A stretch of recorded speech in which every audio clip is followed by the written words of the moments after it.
ഭാഗം പുരുഷന്മാരെ ഈ രണ്ട് നാല് ഈ ആളെ പിടിച്ചാണ്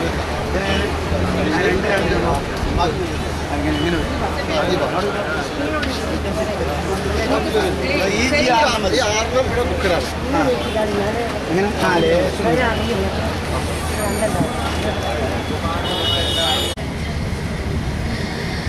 केरला की इंटेलेक्चुअल एजुकेटेड ख़वातीन हज़रात अस्सलामु अलैकुम।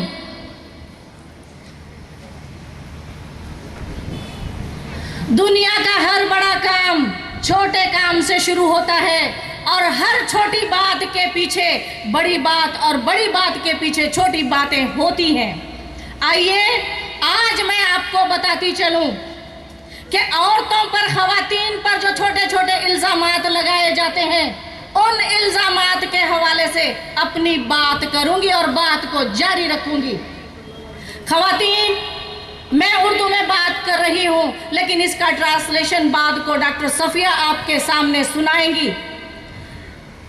ख़वातीन पर सबसे पहला इल्ज़ाम ये लगाया जाता है कि वो बातूनी होती हैं, लेकिन आज आप देख रही हैं कि मेरी बातचीत आपके समझ में भी नहीं आती लेकिन आप खामोश सुन रही हैं। इससे बढ़कर और क्या सबूत चाहिए कि औरतें आज अपनी बातचीत पर, अपनी खामोशी पर पूरा उबूर रखती हैं। सामईन, अगर घरों में आपकी बेटियां, आपकी बहुएं बातचीत बंद कर दें तो आपको कैसे लगेगा? अगर बीवियां बातचीत बंद कर दें तो आपको कैसे लगेगा? हाँ, आपकी माएँ अगर बात बंद कर दें तो फिर नस्ल इंसानी को बातचीत सिखाने के लिए कितने पापड़ बेलने पड़ेंगे। मौजूदा तहकीकात की रोशनी में वो ख़वातीन जो बातचीत करती हैं, जो ज़बान अच्छी तरह से जानती हैं, उनके बच्चे ज़हीन होते हैं। ये रिसर्च बेस्ड बात है। दूसरी बात, जब कोई औरत बुर्खापोश, सतरपोश आपके सामने आती है तो ये मजमूई तौर पर समझा जाता है कि ये जाहिल है और जहालत का नमूना है। लेकिन आज हमें ये साबित करना है कि मुस्लिम ख़वातीन सारी दुनिया में जहालत का नमूना नहीं है। हम भी इल्म रखती हैं, हम भी शऊर रखती हैं, आगही रखती हैं, और इस रखने के साथ आज हम आपके सामने खड़े हुए हैं। और मैं इस बात पर अल्लाह का शुक्र अदा करती हूँ कि मैं एक मुस्लिम खातून हूँ, और इस बात पर अल्लाह का शुक्र अदा करती हूँ कि हम ख़वातीन होते हुए भी एक इंसान हैं। सिर्फ मर्द ही इंसान नहीं है, औरत भी इंसान है, और हमें अपने इस हक़ को हमेशा अपने साथ रखना चाहिए, इसको हासिल करना चाहिए। अक्सर ये भी कहा जाता है कि औरतें कम अक़ल होती हैं, औरतों की अक़ल घुटनों के नीचे होती है। इस किस्म के इडियम्स और मुहावरे मशहूर हैं, लेकिन क्या मर्द और औरत की ज़हानत को नापने के इनके पास आले हैं जो ये इस तरीक़े से कहते हैं? कल ही IAS का रिज़ल्ट निकला है, कितनी ख़वातीन हैं जो पास हुई हैं? सिर्फ IAS का क्यों, हर तरह के आप किसी टेस्ट में देखिए ख़वातीन आगे हैं, हर तरह के नंबरों के साथ आगे ही आगे चली जा रही हैं। हाथी मेरे दोस्त हैं, मेरे बच्चों को वो कत्ल नहीं कर सकते।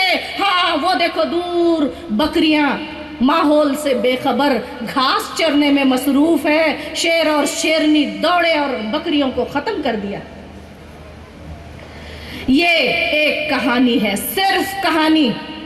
अगर इस कहानी को सिंबॉलिक कहानी के तौर पर लिया जाए तो हाथी ताकतवर होता है, एक ताकतवर का मुकाबला शेर भी नहीं कर सकता, और बकरियां कमज़ोर होती हैं, उनके जान की हिफाजत कोई नहीं कर सकता।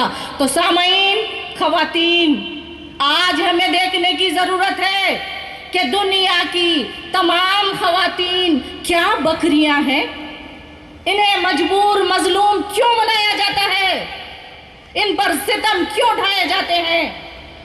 आज सोचने की ज़रूरत है कि आज जो सिनारियो है पूरी दुनिया में हमारी कौम का, मुसलमानों का, कि हम बेकस, लाचार, बेबस हैं, तो ऐसे में सोचने की ज़रूरत है क्या मुसलमान कौम बकरियों की तरह हो गए हैं? वाकई ये सोचने की बात है। मैं आपको बताती चलूं कि बाज़ ऐसी सिफात होती हैं जो किसी कौम को या उस कौम के फ़र्द को ताकतवर बनाते हैं, और बाज़ ऐसी सिफात होती हैं जो कौम को या कौम के अफराद को बकरियों की तरह बना देते हैं। आज हमारी कौम इसी तरह बकरियों की तरह जा बजा मुख्तलिफ ममालिक में जुल्म और सितम का शिकार है। मैं बताऊं वो कौन सी सिफात है। दौलत का न होना एक कमजोरी है, इल्म का न होना एक कमजोरी है, मजहब का न होना एक कमजोरी है, अखलाक का न होना एक कमजोरी है, अदब का न होना कमजोरी है, और अखलाकियात का न होना, तहजीब और सखाफत का न होना, तारीख का न होना कौमों के साथ कमजोरी है। आज हम देखते हैं कि हम में कोई कमजोरी नहीं है। हमारे साथ मजहब है, एक अल्लाह का तसव्वुर है, एक रसूल का ईमान है, कुरान है, इसके बावजूद हमारा वजूद बेबस लाचार है इसकी, लेकिन उस ज़ख़ीरे को इस्तेमाल नहीं करते। आज इसलिए शायद हम लोग कमज़ोर हो रहे हैं। हमारी ज़रूरत यह है कि दुनिया में जो भी अच्छी चीज़ देखें, जो भी पॉजिटिव चीज़ देखें, तो अपने अंदर अपनी शख्सियत का हिस्सा बनाने की कोशिश करें, और जो भी बुरी चीज़ देखें तो अपनी शख्सियत से उसे निकालने की कोशिश करें। तब कहीं हम जाकर दुनिया की एक बेहतरीन कौम बन सकते हैं। लेकिन इसके पहले सबसे पहले ज़रूरत है एक विजन की, सोच की, ख्याल की। ये ख्याल जब आता है तो इंसान अमल करता है, और जब अमल करता है तो इनकलाब आता है। जहद मुसलसल की बात जब जहाँ तक आती है तो मैं आपको बताती चलूँ अमेरिका की तारीख़ का एक वाक़या कि अमेरिकन जब आज़ाद हुए तो अमेरिका में अपने खिलाफ आवाज़ उठाई। इन्हीं काले गुलामों ने जब अपनी आज़ादी के लिए आवाज़ उठाई तो उनकी आज़ादी के ठीक 200 साल बाद जिस वाइट हाउस की तामीर के लिए काले गुलामों को अफ्रीका से पकड़ कर लाया जाता था, उसी वाइट हाउस का सदर बन बैठा एक काला मुबारक ओबामा। ये होती है जद्दोजहद की, मुसलसल जद्दोजहद की अहमियत जो हम में नहीं है। हमें आज काहिली ने मारा है, हमें आज रंगा रंगी ने मारा है, हमें आज मुत्तहिद न होने ने ये जुल्म उठाया है। आइए तमाम मसाले को छोड़कर एक अल्लाह के झंडे तले अगर आप जमा हो जाएं तो फिर दुनिया की कोई ताकत आपको झुका नहीं सकती, फिर आप सारी दुनिया को झुकाने के लायक बन जाएंगे।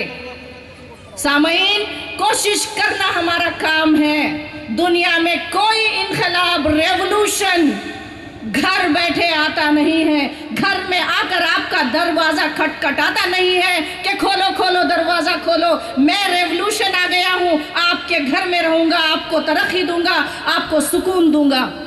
हर रेवोल्यूशन इंसान की मेहनत के नतीजे में आता है, और उसी रेवोल्यूशन को हमें लाना है, और उसी रेवोल्यूशन के पीछे हमें दौड़ना है। लेकिन ये रेवोल्यूशन औरतें अकेली होकर नहीं ला सकती, ना ही किसी मर्दों में यह है कि सिर्फ मर्द रेवोल्यूशन नहीं ला सकते। हमें बहैसियत कौम मिलजुल कर काम करना है। औरत हो के मर्द हो, मसवात का दर्जा देना है। औरतों की अहमियत को भी कबूल करना है कि कोई रेवोल्यूशन आज तक औरत के बगैर लाया नहीं गया, या फिर सिर्फ मर्दों ने लाया है। सामईन, मेरी बात तवील तर होती जाएगी, इससे पहले कि आप लोग बेचैन हो उठें मैं अपनी बात को ख़त्म करती हूँ। और मैं सबसे पहले उस खुदा का शुक्र अदा करती हूँ, फिर आप तमाम सामईन का जो स्टेज पर बैठे हैं और स्टेज के सामने बैठे हुए हैं, शुक्रिया अदा करते हुए अपनी बात को ख़त्म करती हूँ। खुदा हाफिज़, अल्लाह हाफिज़। Thank you, Dr. Fawzia Chowdhury, for your beautiful, symbolic, poetical, thought-provoking words. ഈ പ്രഭാഷണത്തിൻ്റെ പരിഭാഷ നിർവഹിക്കുന്നത് പ്രൊഫസർ സഫിയ. ശ്രദ്ധിക്കുക, കടലോരത്ത് കുട്ടികൾ കളിച്ചുകൊണ്ടിരിക്കുന്നത് മാതാപിതാക്കൾ അശ്രദ്ധരായിരിക്കാൻ പാടില്ല എന്ന് ഒന്നുകൂടെ അറിയിക്കുന്നു.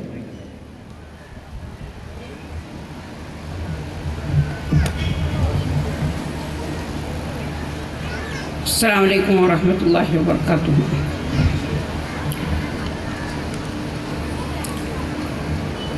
ഞാൻ പ്രൊഫസർ ഫൗസിയ ചൗധരിയുടെ പ്രസംഗത്തിൻ്റെ പരിഭാഷയല്ല, ഒരു ഉള്ളടക്കം മാത്രം ഇവിടെ അവതരിപ്പിക്കാനാണ് ആഗ്രഹിക്കുന്നത്. ഇതിൻ്റെ സംഘാടകർ എന്നോട് അതാണ് ആവശ്യപ്പെട്ടിട്ടുള്ളത്. ഞാനൊരു ഉറുദു പ്രൊഫസറാണ്. ഉറുദു ഭാഷയുടെ ശൈലി എൻ്റെ